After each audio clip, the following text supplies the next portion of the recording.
And a story I want to tell you about Malaika. Sometimes you ever wish that maybe love was an education system. I would express my love to her chemically and mathematically. Niulize kiaje?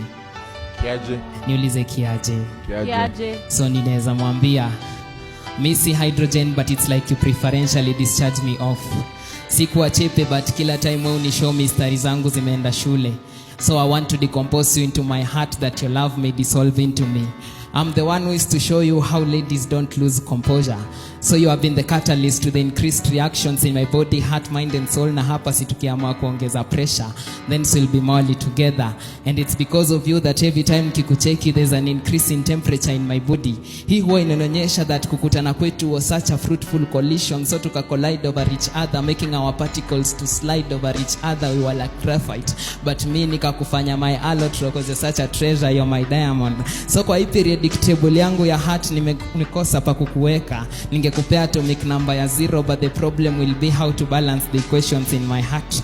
So kwa hii game yetu mimi nadai kukuita confusing element, cause for me I'm always a confused element. So how do we do it mathematically?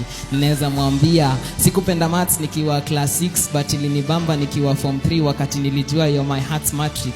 Juu hata wangeamua kumesha my love for you na probability wangeenda kupata error na wafanya approximation wakitumia quadratic equation. Kumbe hapo ndo watajua kuwa figure yako huwa inatokea tu vizuri ka smooth line, na watani appreciate kwa kuwa depreciate na kukufanya tu kuwe wa mine. Biologically how can we say it manzi? Kwani when osmosis juu napita hivi na lose concentration. How can we do it in Kiswahili at manzi?